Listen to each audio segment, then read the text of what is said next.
Guys, what do you make of a situation like this? This very young man you are seeing in school right now attended and participated in the funeral ceremony of his aunt some days ago. In fact, these pictures were taken right inside the funeral ceremony. You can see him being indicated in this particular picture, assisting in carrying the corpse of the aunt to where she was finally buried.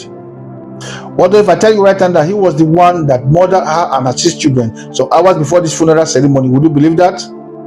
I doubt if you will. This story is telling us that the devil people are talking about is not far away from us, it's actually around and within us. This is a very sad incident that a lot of people attacked a massacre, and it happened on Saturday, the 17th of January 2026 in Charanchi Quarter, Duranye area of Gwale, local government area of Kano State, that's northwestern part of Nigeria. The man you are seeing on the screen right now is the prime suspect here. His name is Umar Awalu and he's just 23 years old. While his accomplices are Isiaka Yakubu, 40 years old, then Yakubu Abdulaziz, 21 years old. All 3 of them are from Kano State. While the victims are Fatima Abubakar, she was a wife and a mother of 6 children, and she was 35 years old.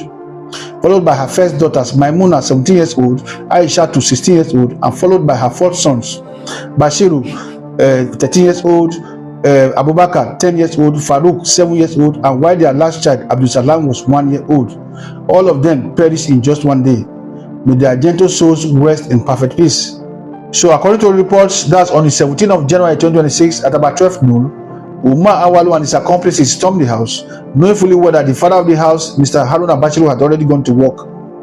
As they were attacking the woman and her 6 children, a neighbor opposite the house that was about to take his bath and some laborers that were painting a new building adjacent to that same house had a very loud scream saying that, "Umar, please don't kill me."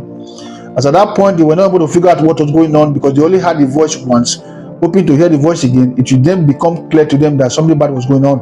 Unfortunately, that didn't happen. They then continued what they were doing until a few hours later, the news broke out that a woman with 6 children has been murdered in that house, and that eventually confirmed their earlier suspicions.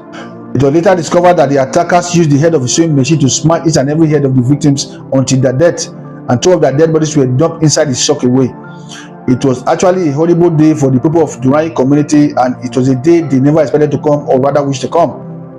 Later, the bodies were taken to the hospital and the doctors confirmed all of them dead on arrival.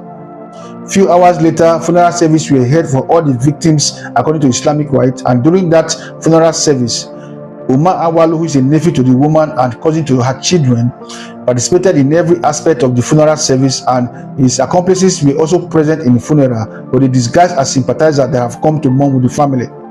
Somehow, some way, the police got information that the perpetrators were present, and they were rounded up immediately after the funeral service. They were then taken to their different houses to search, and they found some of their clothes stained with blood and 2 mobile phones belonging to 2 of the victims. So at the time of making this video, all 3 of them are still in police custody and the investigation is still ongoing. According to some reports, 2 murder cases that happened some time ago has been linked to Umar Awalu, including one of the family members that was murdered some time ago.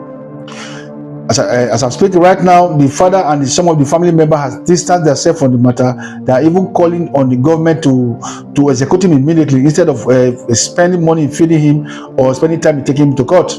And as for me, I don't believe that any responsible father would want to associate himself with his son who had in mind or the guts to sniff out the lives of his auntie and achieve them within a very short time, not especially in a gruesome manner like this. I must tell you, the family will not say that they didn't see this coming, because before this guy would have gotten to this, it has been showing some form of sign before now. This guy is just 23 years old. Anyways, may their gentle souls rest in perfect peace once more, and I just pray that the husband, God grant the husband for you to bear this loss, because I wonder how he will recover from this. Anyways, guys, help us like and share this video so that other people will see it and probably learn from it. See you next time.